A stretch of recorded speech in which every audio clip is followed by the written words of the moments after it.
It's really good. Yeah, we shouldn't have waited. We should have waited. But I think we can appreciate it more that at the time this was the only one we could find. Now there are more in the wild. Yeah. And so I'm going to continue to look for this type of stuff. Hi, and welcome to the Liquor Connoisseur. I'm Crystal. I'm Roger. Today we'll be doing a battle of the bottles, or since we'll be talking about notes, a versus between Blackland Barrel Rested Gin and Rabbit Hole's Bespoke Gin. The difference between these two is that Blackland uses their own gin and then rests it in their own barrels. Whereas Rabbit Hole imports their gin, it's a London dry gin, and then puts it into its rye barrels for aging. So why don't you tell us about the bottle? Okay, yeah. Off the top, let's see, we've had this one for a few years. This will be our first time trying this one out, but I do like the bottle. Kind of reminds me of wheat. A little bit, these V-looking patterns on here. Looks pretty neat. And of course, Blackland has this decanter style. I've noticed with the Blackland you have a synthetic cork. The Bespoke from Rabbit Hole, you have a cork, like a natural cork. And I'm excited to try this out. So we got this first, and it was the first time that we've seen a bespoke or barrel rested, barrel aged gin. And so I was a little apprehensive, didn't know what I want to do with it, so we just sat on it for a while. Fast forward to this summer, we go to Fort Worth and we try out Blackland's version of it, and I'm quite pleased. So we like this, and so now we're like, okay, now I want to compare, because I haven't seen very many of these. If you catch them out in the wild and you're looking for something different, please look for a barrel rested or barrel finished, whatever type of gin. It'll be something different. I think you'll like it. Yeah, that's kind of what I have on that. All right, well, you want to pour up? Yes, I've been waiting. Okay. I want to try this one. Well, I'll pour this one. Okay. All right, sweet. So, which glass do you want to use, the outside or the inside? I'm just going to pour in both of these, and you pour in both of them. All right, cool. Sounds good to me.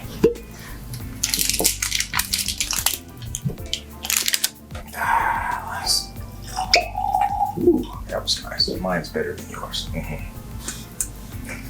That's how you want to play this, sir.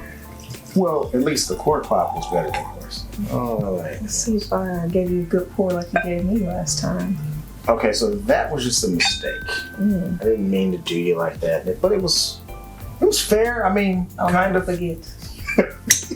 We made it. We survived. There you go. All right. Yeah. Thank you. Such gentlemen. Where do you want to start? Okay. Start with what we know? No, let's do something. Okay. I'm all about trying something new.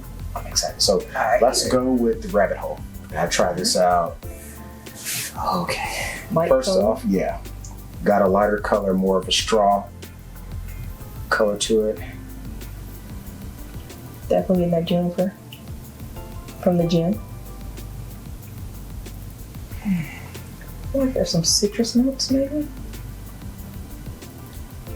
Yes, it's less sweet though. Less sweet. This is more crisp. Mm-hmm. Light alcohol on the nose as well.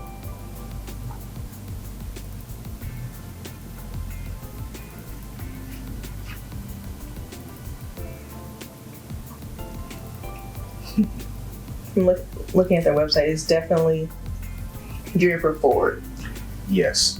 This sips a lot more like a gin. Like this is more gin, less impact from the barrel. Yes, which I think the color speaks for that. Oh yeah, it's true to the color. Like this one is leaning more towards more barrel action. This is having less.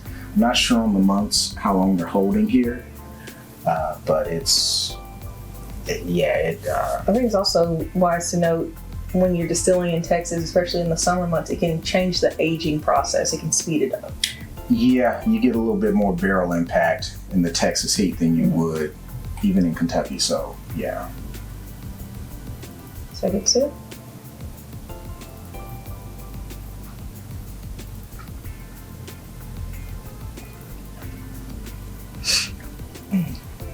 Okay. What's the price point on this one? The bespoke gin is around $50. 50. Is that Total Wine Specs or something like that? You can find it in a wide variety of places. Okay, I got you.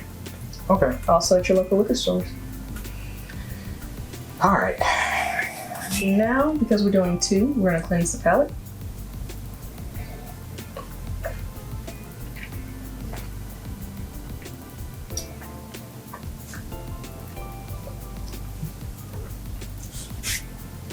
I think your pour is a little heavier than. Oh, is it? I'm so sorry. My bad. I deserve that one. Yeah, I deserve that one. I deserve that one. Let's nose. Okay, there we go. It's juniper, but you get a little bit of that wood from the barrel. A lot more wood from the barrel. Oh yeah. I'm not getting many other notes though. A lot less gin on this one. You can tell this is leaning a lot more London dry gin that you'd be used to. And the gin from Blackland is made with a lot of love. Sorry, I just lost my train of thought. It's okay. That happens sometimes. Wow, this is noticeably sweeter, richer, true to the color comparison.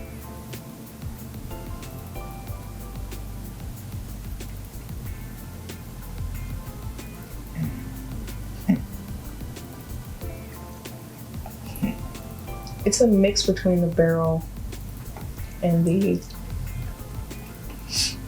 herbs and spices used. Yeah, you get spices. This kind of has a caramel toffee-esque vibe to it, a lot more so than the Rabbit Hole. It's a lot more complex. Mm-hmm. Botanicals is what I was trying to remember. Sure. Blackland uses, I believe in their gin, about 13 botanicals. Okay. So that's what makes it a little more complex and a little full-bodied.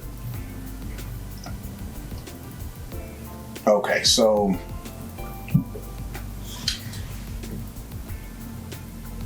this would be better in the summer, high heat. Mm-hmm. You're not looking for a whole lot of robust flavor, warmth. You want something light, crisp. Yeah, that's what this would be. Or did you like to say more refreshing? Yeah, refreshing. And this, you could do this in the winter, fall. Yeah, this is more in the cooler months. You'd enjoy this. This is more of a neat sipper. I would suspect that this would make some mean cocktails.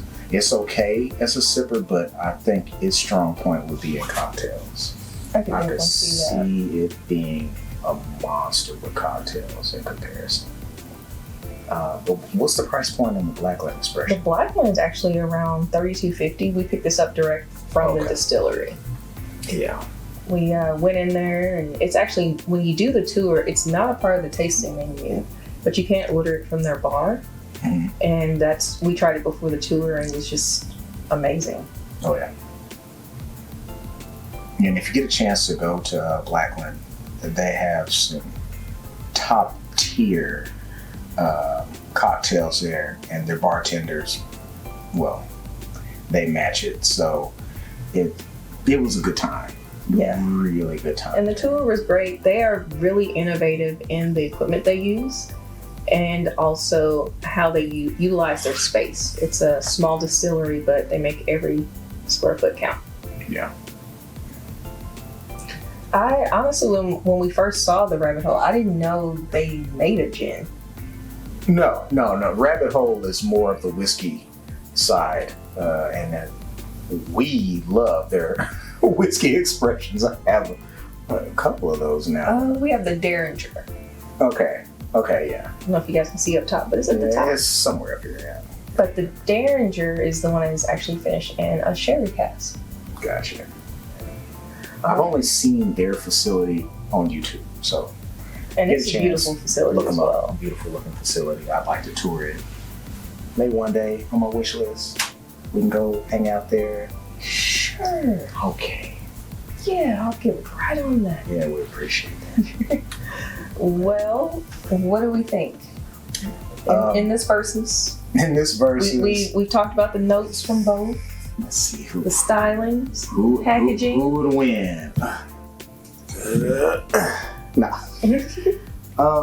They're both winners in my opinion. I think they have their place.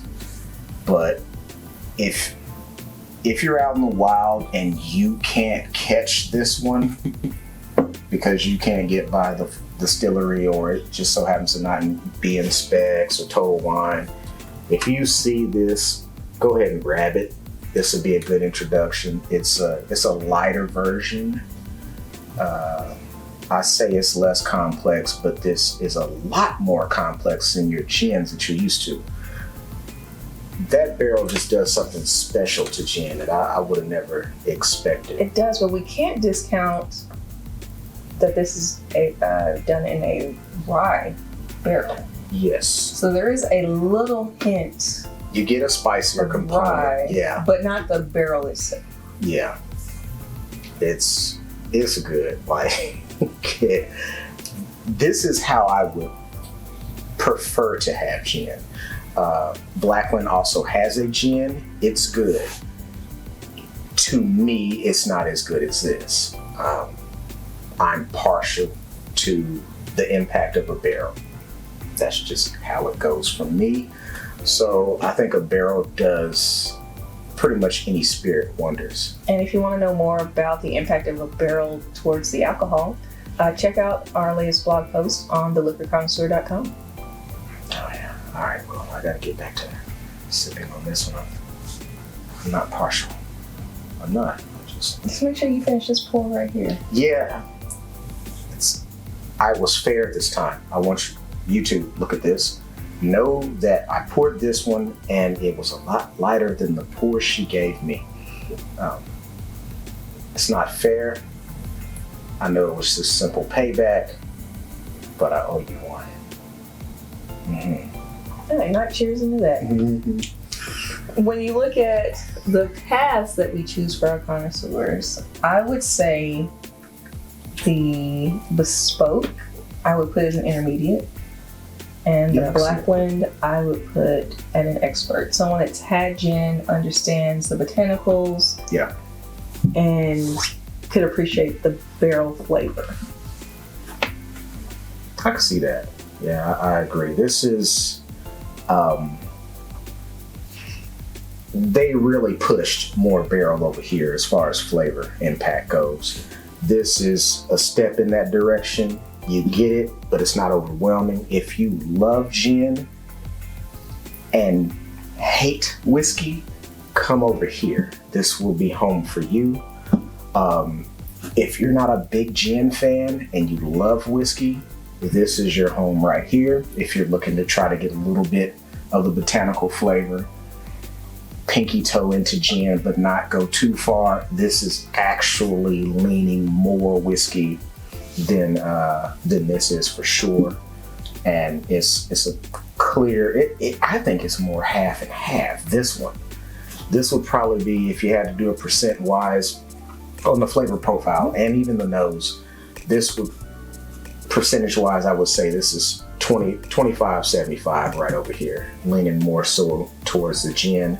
And this would probably be 60-40, maybe 50-50 barrel impact that makes you feel like it's almost a blend of whiskey with gin. Yes. It sips like a blend of sorts. Well, there you have it from the Liquor Connoisseur. Please like, subscribe, and share, and let us know how you would drink these gins. Catch us later in the week as we'll show you how we drink them. Cheers. Cheers.